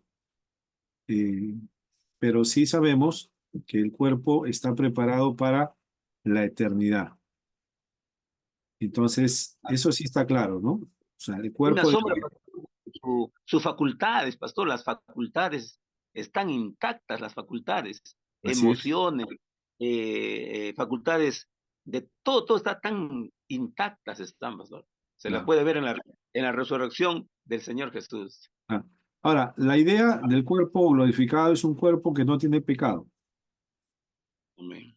Es la idea, ¿no? O sea, el cuerpo de la resurrección nuestra, ¿no? Porque Cristo no tuvo pecado, es la primicia de la resurrección para nosotros. Pero para nosotros, por ejemplo, el cuerpo de la resurrección es un cuerpo que ya no tiene pecado, primero, ¿no? Va a ser como el cuerpo al comienzo de la creación, ¿no? El cuerpo que tenía Adán y Eva antes de la caída, ¿no? Ahora, más allá, no podemos asegurar algunos detalles, ¿no? Caeríamos en la especulación ¿No? y en algunas cosas que no hay donde sostenerse, ¿no? Pero sí, definitivamente, este cuerpo que nosotros tenemos necesita pasar por la resurrección para poder entrar al reino de Dios, ¿no? Jesús es la primicia y los enemigos, pues siempre de la cruz tratan de negar todo lo que el Señor ha hecho, ¿no? Pero ahí está, pues, las teorías que quieren negar la resurrección, pero acá hay un argumento bastante fuerte para la fe cristiana, ¿no? Un argumento ya que es difícil de tratar de desacreditar, ¿no? Y es el argumento del impacto de la resurrección en los hombres que lo vieron, ¿no? O sea, los testigos de la resurrección fueron hombres que quedaron tan impactados con ese hecho que el mensaje que ellos llevaron de lo que habían visto, ¿no? Cambió el rumbo de la historia, ¿no? O sea, el mensaje de la resurrección de Cristo a través de estos hombres, sus apóstoles, fue un mensaje pues revolucionario tremendo, ¿no? O sea, en el nombre de Cristo, en el nombre de Cristo y por la resurrección de Cristo, por la muerte de Cristo, ha habido cambios realmente extraordinarios. Y sobre todo el impacto en la vida de los que lo vieron, pues, ¿no? Que incluso no negaron dar su vida por defender ese hecho. Fíjate, o sea, ¿cómo puede ser que los apóstoles hayan robado su cuerpo y así estén dispuestos a morir por algo que no fue verdad, pues, ¿no? ¿Cómo puede ser que los apóstoles solo hayan visto a Jesús desmayado y digan pues que resucitó cuando en realidad no resucitó y estén dispuestos a entregar su vida, ¿no? Y que solo fueron visiones en su mente, ¿no? O sea, por eso digo, ese argumento es el que más pesa, ¿no? El impacto de la resurrección de Cristo en los hombres que dieron hasta su vida por asegurar que eso fue así, ¿no? Entonces, es un hecho innegable, pues, ¿no? La resurrección. Yo les menciono esto porque ahí están, pues, ¿no? La información ahí está de los que hablan en contra de la resurrección, ¿no? Pero ahí está la prueba, ¿no? Más fiable, la exaltación de Cristo en su resurrección. Ahora, ese cuerpo de Cristo exaltado, ¿no? Va unido a lo divino en la persona y es sujeto de la exaltación, toda la persona, ¿no? Con todos Pastor, los cambios que va a haber, sí. un judío, ¿usted ha conversado o tiene la idea, cómo piensa un judío mesiánico con respecto a la exaltación de Cristo? No he tenido la oportunidad de conversar con un judío mesiánico. No tengo en claro bien cómo ¿Estará, piensan. pastores? Cómo piensan de ellos, no tengo en claro, ¿ah? ¿Tú has conversado alguna vez, Javier? No, sino que escuché algunas prédicas de un judío Sí. mesiánico ¿Qué dice? y, y acepta todo lo que la profecía dice del venidero Mesías, ¿no? Y está Ya. convencido que Jesús es el Señor. Ajá. Incluso habla del rap y todo lo demás. Entonces, yo creo que en cuanto a la exaltación, el judío mesiánico abraza completamente pues la, la divinidad de Cristo y la humanidad de Cristo también, pues. Claro. Sí, tiene que ver por ahí. Bien, entonces ahí está, ¿ya? El tema de la exaltación en la resurrección. Otro momento de la exaltación de Cristo tiene que ver con la ascensión, ¿no? Ahora, la ascensión es un hecho bíblico, ¿no? Está dentro del registro. Vamos a ver Lucas. Ahí vamos a Lucas. Mateo, Marcos, Lucas 24. A ver, ¿quién puede leer que esté presente, te con vida? 50 al 53.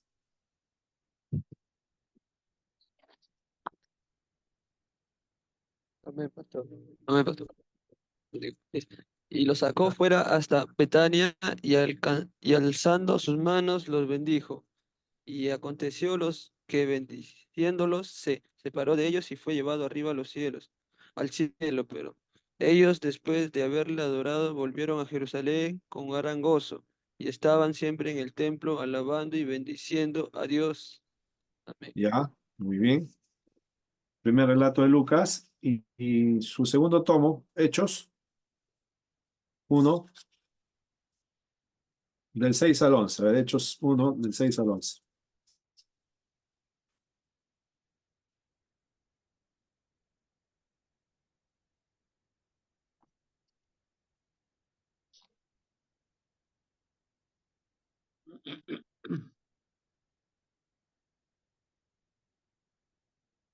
Hechos 1, de 6 al 11. Sí, Entonces los que se habían reunido le preguntaron, diciendo, Señor, ¿restaurarás el reino a Israel en este tiempo? Y les dijo, no os toca a vosotros saber los tiempos o las sazones que el Padre puso en su sola potestad, pero recibiréis poder cuando haya venido sobre vosotros el Espíritu Santo, y me seréis testigos en Jerusalén, en toda Judea, en Samaria y hasta lo último de la tierra. Y habiendo dicho estas cosas, viéndolo ellos, fue alzado y le recibió una nube que le ocultó de sus ojos. Y estando ellos con los ojos puestos en el cielo, entre tanto que él se iba, he aquí se pusieron junto a ellos dos varones con vestiduras blancas, los cuales también les dijeron, varones Galileos, ¿por qué estáis mirando al cielo? Este mismo Jesús que ha sido tomado de vosotros al cielo, así vendrá, como le habéis visto ir al cielo. Ujú. Muy bien. Dos pasajes, Tremendo, dos pasajes para tremendo, afirmar, ¿no? Ahora, tremendo, sí, tremendo. mire, el hecho de la ascensión no fue solo un cambio de lugar, ¿no? No es que Jesús estaba elevándose, estaba saliendo de la tierra y yéndose a otro lugar, ¿no? No solamente fue eso, ¿no? La ascensión de Cristo tiene otros elementos más que vamos a revisar ahora, ¿no? Ahora, la escena de la ascensión, ¿no? Es Cristo elevándose, o sea, su cuerpo que está siendo apreciado por los que están siendo testigos de esto, el cuerpo se está despegando, o sea, se está elevando de la tierra, sin necesidad de... Fue alzado, dice palabra.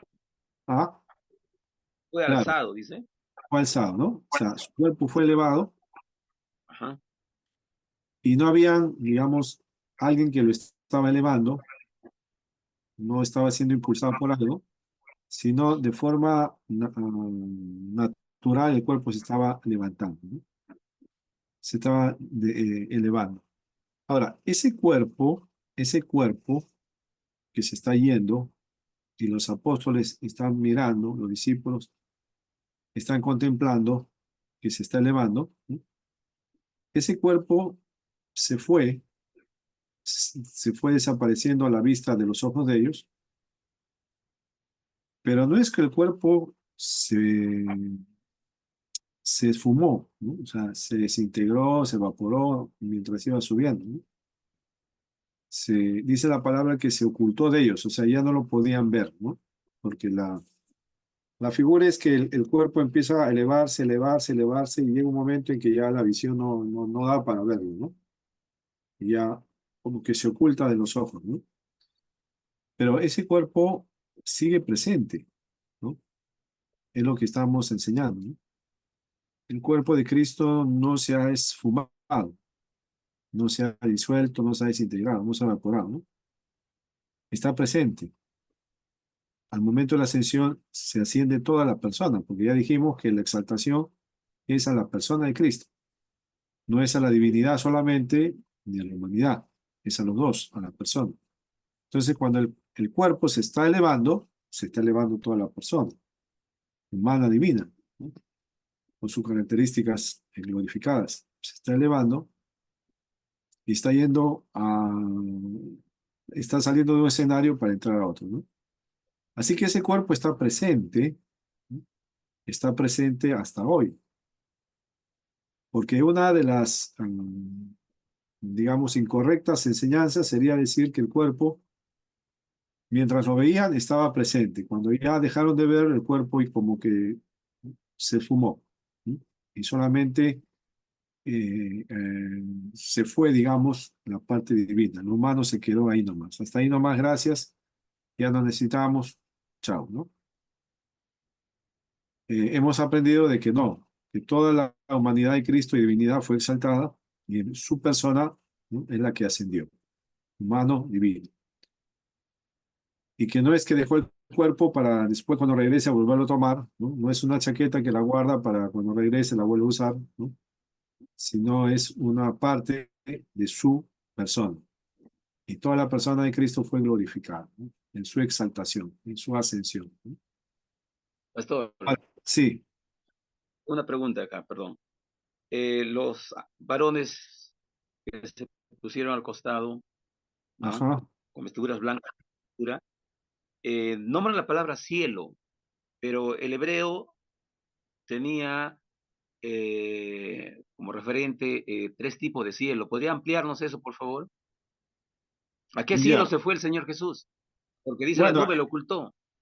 sí, Predicamos y escuchamos prédicas, pero no se ha desmenuzado este versículo 11 de Primera de Hechos para poder, que te ya. digo, una hermenéutica más clara.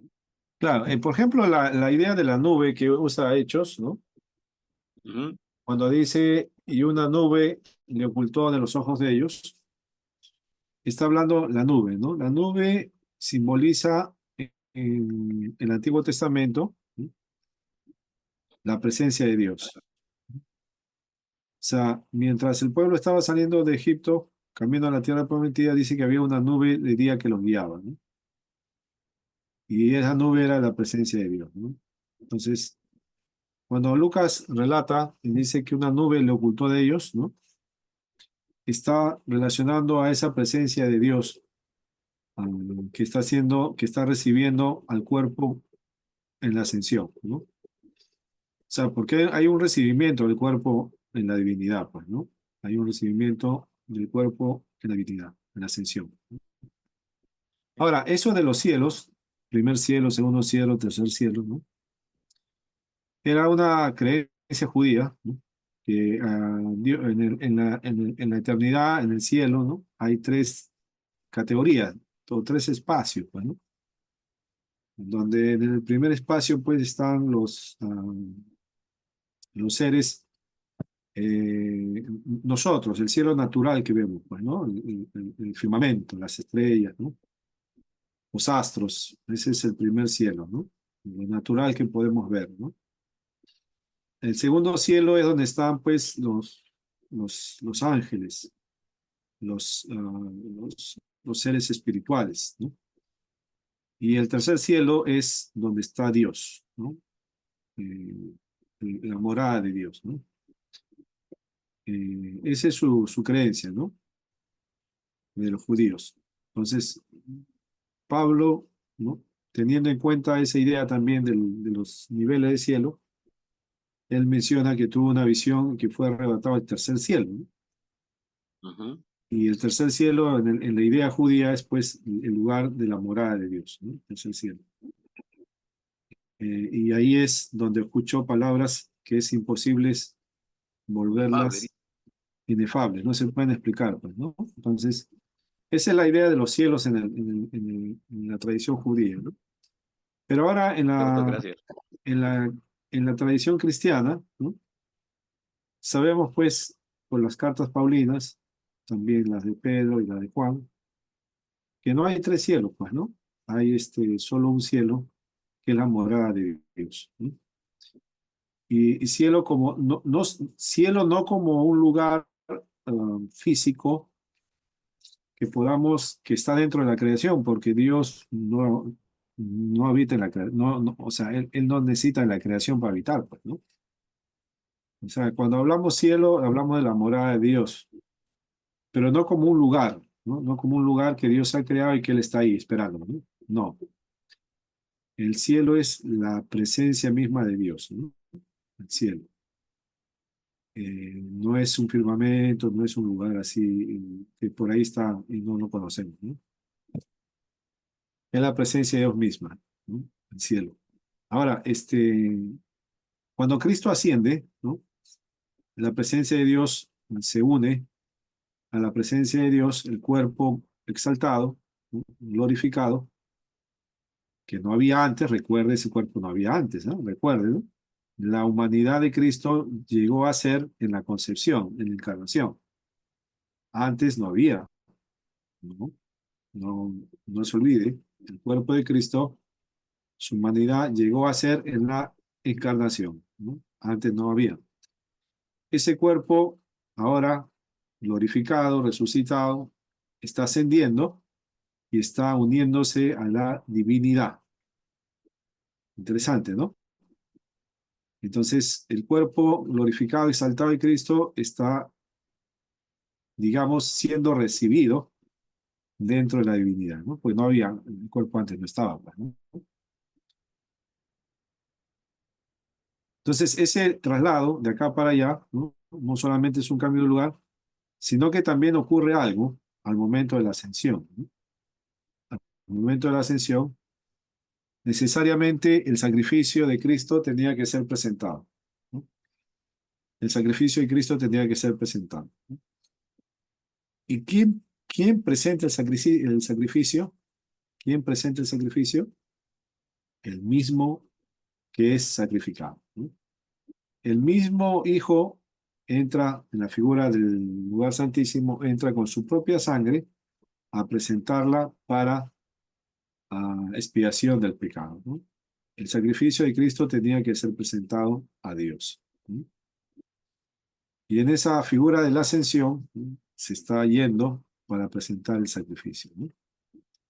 Eh, y también la ascensión marca o apertura la ubicación del rey, ¿no? Del rey universal, sentado en el trono, ¿no? Entonces Cristo ascendió a la diestra de Dios Padre, ¿no? Cristo ascendió para recibir del Padre todo lo que el Padre había prometido para él, ¿no? El reinado universal y toda autoridad y poder. Ha sido delegado al Hijo, ¿no?, para ser rey del universo, ¿no? Esa fue Claro, las, la finalidad o el propósito de la ascensión, ¿no? Ah, claro. Pastor, Hebreos lo dice, ¿no? Hebreos 9, Hebreos lo ¿no? dice efectivamente. El sumo sacerdote tenía que presentar la ofrenda, ¿no? El ¿No? holocausto consumado, ¿no? Sí, La expiación por el pecado. así es. Entonces Cristo tenía que hacerlo eso y lo hizo, ¿no? Ahora, hay tres momentos importantes en la obra de Cristo. A veces atendemos solo uno o dos, pero a la ascensión casi no le damos mucho tiempo, ¿no? Hablamos bastante de la muerte, ¿no? Hablamos bastante de la muerte, hablamos bastante de la resurrección, pero poco de la ascensión. Eh, Sin embargo, la ascensión también es una etapa importante de la obra salvífica, ¿no? La ascensión de Cristo. Porque en la ascensión se da el hecho del reinado universal de Cristo, ¿no? O sea, se instala como rey universal y se sienta a la diestra de Dios Padre, ¿no? Y en esa figura de sentarse a la diestra de Dios Padre se está mostrando que ya en algún momento el Señor va a empezar a emitir juicio en su segunda venida, ¿no? Porque el Padre ha delegado al Hijo todas las facultades de juzgar al mundo, ¿no? ¿Por qué el Hijo va a juzgar al mundo? Porque ha sido instalado como rey del universo, ¿no? ¿Y por qué ha sido instalado como rey del universo? Porque ha cumplido con la misión que el Padre le ha dado, ¿no? Entonces, en la ascensión Jesús es exaltado, ¿no? Y Filipenses, vamos a tocar este pasaje de Filipenses, capítulo 2, donde habla hasta dónde lo exaltó el Señor, ¿no? A ver, Filipenses capítulo 2.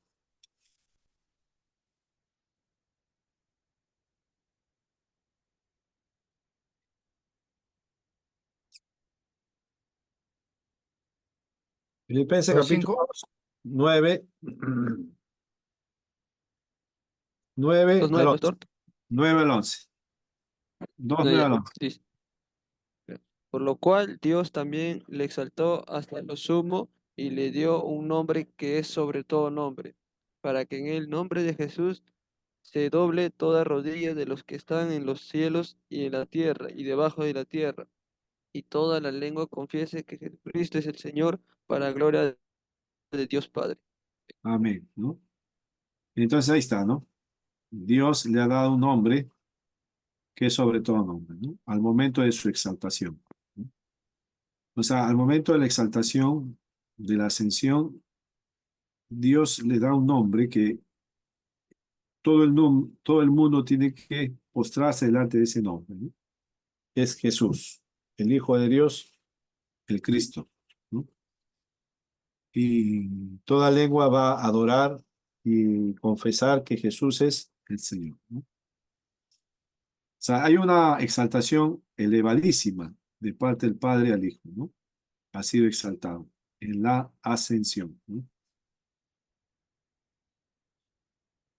Interesante este tema de la ascensión. Cristo es exaltado hasta lo sumo, ¿no?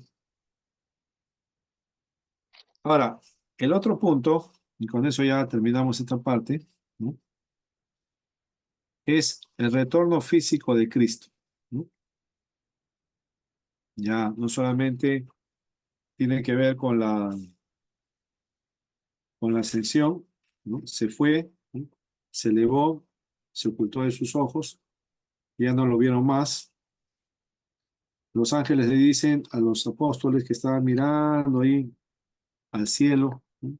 Estaban mirando arriba cómo se iba. Y los ángeles le dicen, pues, ¿qué se queda mirando? Pues le dicen, ¿no? ¿Por qué están mirando, no?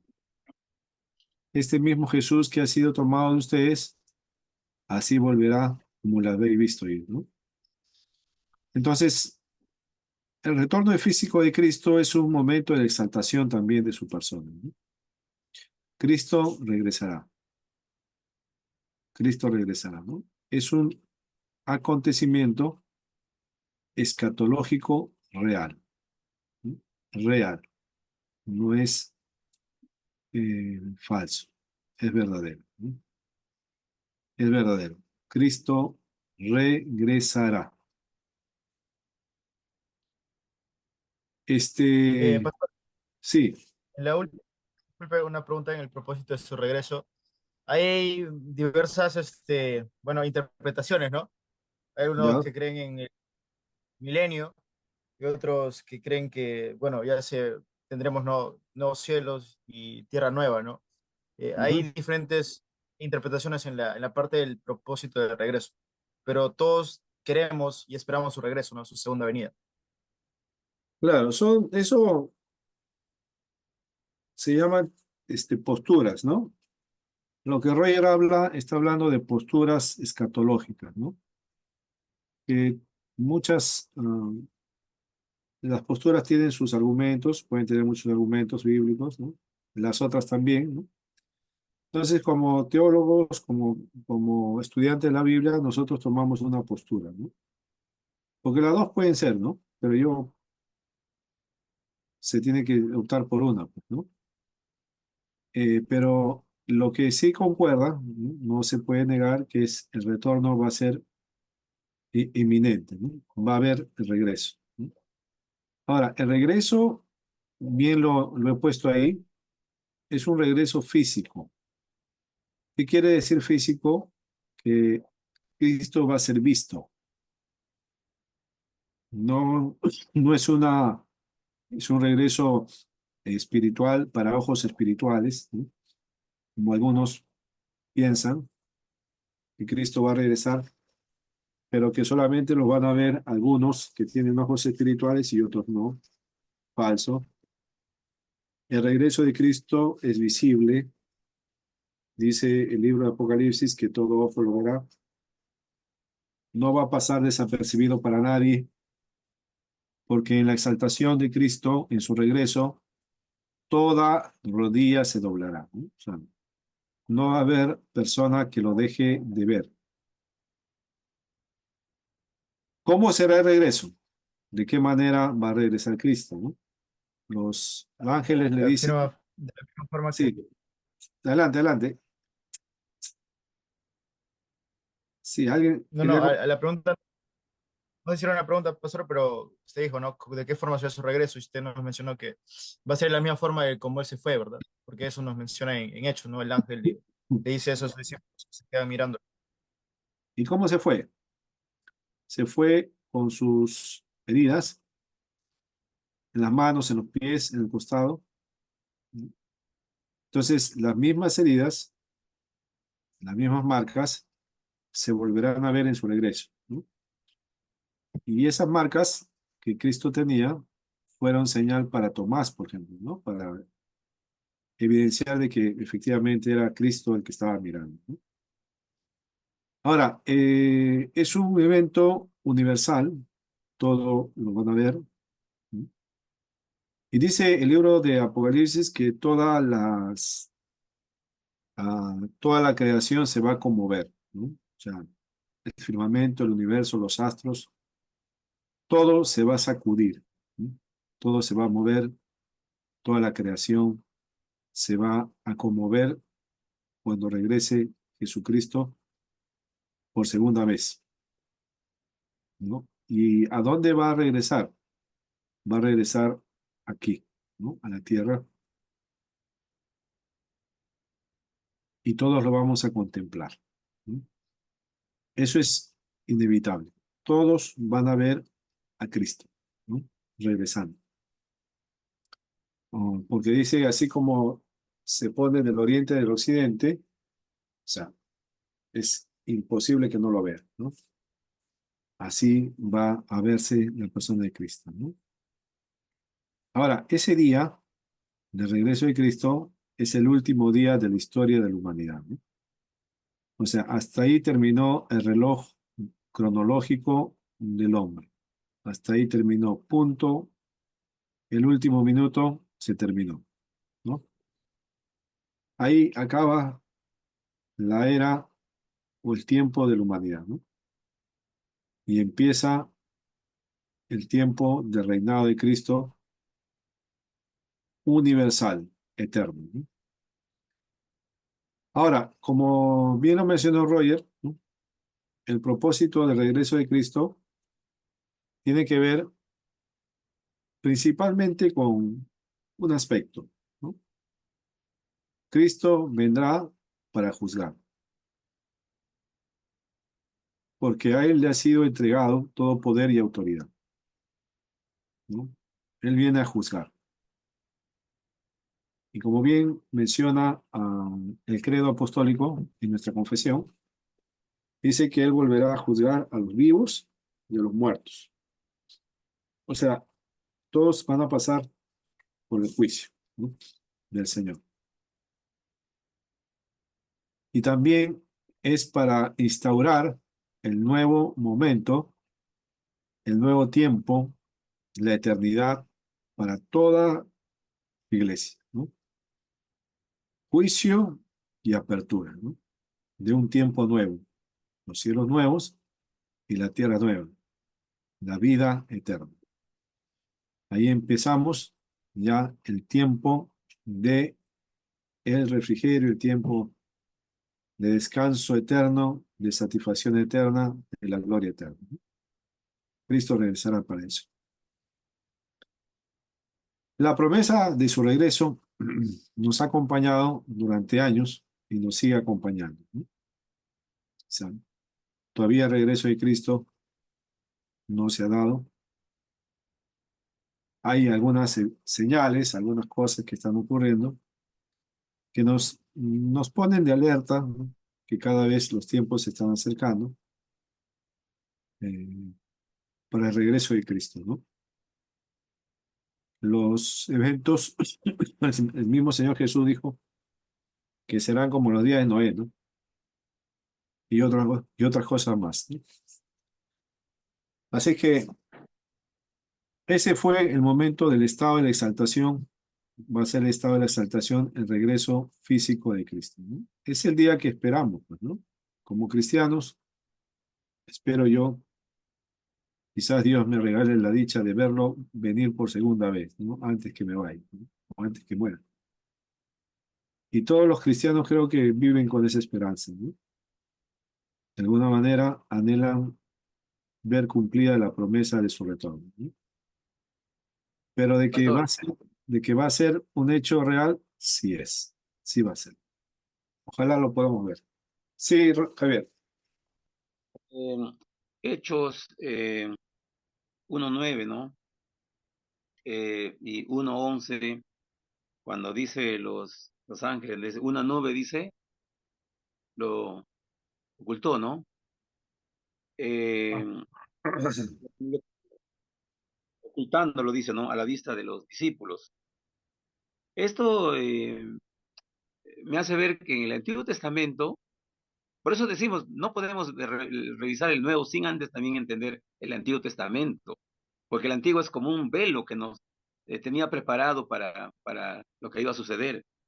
Claro. Porque, ¿cómo se llama? En el Antiguo Testamento, en Hechos, perdón, Éxodo, ya en los últimos capítulos de Éxodo 40, 34, 35, Ujú. dice, entonces la nube cubrió el tabernáculo de reunión y la gloria de Jehová llenó el tabernáculo. y no podría Moisés entrar, dice, en el tabernáculo de reunión, porque la nube estaba sobre él y la gloria de Jehová lo llenaba, dice. Ajá, Mira, y esto claro. tiene mucha relación cuando el Señor Jesús es ascendido y una nube lo cubre, dice. Es lo mismo porque el tabernáculo de Dios y el Señor iba a hacer el sacrificio del sumo sacerdote, ¿no?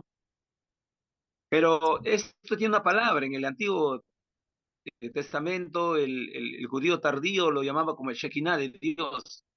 Descendía la gloria, dice en el tabernáculo. Sí, la gloria descendía, claro. La chequinada. Entonces, ahora nosotros vemos en el Nuevo Testamento, ¿no? Como el Señor, en su exaltación, después de resucitar, asciende y la nube, dice, lo tapa. Dice. Lo tapa. ¿Qué indica esto? ¿Qué Y indica esto? ahora fíjese, cuando Jesús dice que Él va a regresar, ¿no?, en las nubes. Jesús dice también que va a regresar en las nubes con sus santos También, ángeles, ¿ves? ¿no? Con sus santos. Entonces, las nubes, en la interpretación bíblica, ¿no?, en la hermenéutica bíblica, las nubes significa la presencia de Dios, ¿no? Entonces, Jesús va a venir con toda la presencia divina, ¿no?, con toda la presencia de la divinidad y sus ángeles, ¿no?, los seres espirituales. Ah, bueno, va a ser un hecho realmente sorprendente, ¿no?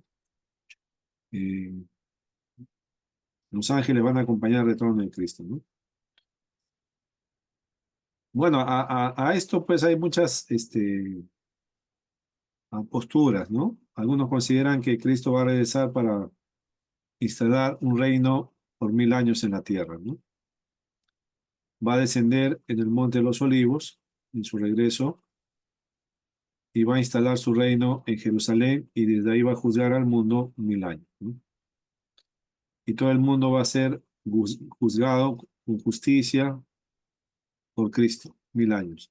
Y el dragón, la bestia, la serpiente antigua, el falso profeta van a ser atados un tiempo, ¿no? Y luego de los 1000 años será desatado y volverá a salir engañado, ¿no? Y se dará la batalla del Armagedón. Y ahí vendrá ya el fin de todos los tiempos. Eso, ellos, para los que creen que va a haber un reinado milenial terrenal, ¿no?, guiado por Cristo desde Jerusalén como rey. Para el otro caso, pues creemos que el reinado de Cristo milenial ya se instaló desde que Cristo dijo, el reino de Dios se ha acercado, ¿no?, desde su predicación en las tierras de Palestina, ¿no? Y que la iglesia va acompañando ese reinado milenial de Cristo, ¿no?, hasta hoy. Y que ese reinado milenial acabará cuando Cristo venga por segunda vez.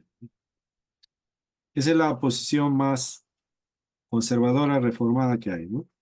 El milenio va avanzando, conforme va avanzando el Es reino de Dios. milenial. A Eso es milenial, la postura milenial. a milenial, sí, los amilenistas, ¿no? Y ahí está, ¿no? Y otras cosas más que acompañan, pues, los eventos finales, como el rapto, ¿no?, la desaparición de personas y todas esas cosas, ¿no? Bueno, entonces ahí Pastor, está. Sí, esa postura amilenial es reformada, dice, o sea, es la postura que nosotros debemos tener como, en sí, la iglesia presbiteriana, es la postura pero reformada, sí. La iglesia presbiteriana también cree eso, ¿no? Aunque hay algunos que han simpatizado esa corriente que apareció en los años 70, del reinado milenial, de las dispensaciones. porque Y he escuchado pastores así, pues por eso le digo, o sea, sí, ¿cómo? algunos se han ido por ahí también. A veces se van también, pues.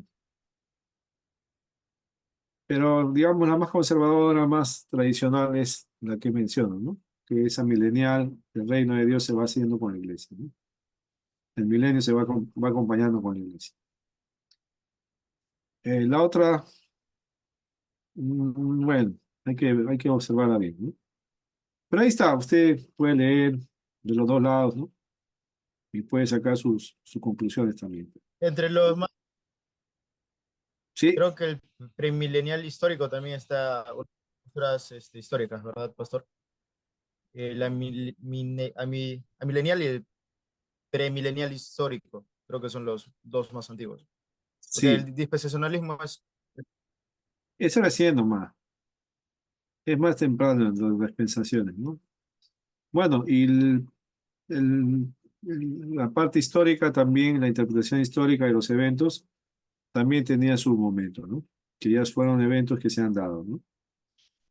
Ah, que no hay un reinado tal como se menciona, sino es más un enfoque histórico que ya se cumplió. Y que sí, el retorno sí hay, ¿no? Pero lo que sí no niega ningún lado de la teología es que sí va a regresar, ¿no? Ahí sí no hay ninguna diferencia. Retorno físico, universal, visible de Cristo, ¿no? Ese es el momento de la exaltación en su regreso. Como le digo, ojalá lo veamos, ¿no? Es mi anhelo, ver la parucía del Señor. Muy bien, entonces dejamos un rato en la pantalla y vamos a descansar un rato y regresamos en unos cuantos minutos para ver la última parte de los oficios de Cristo, ¿ya? Y con eso terminamos. Descansamos unos 15 minutos y regresamos, ¿no? No se vayan. Vamos. A ver, un express.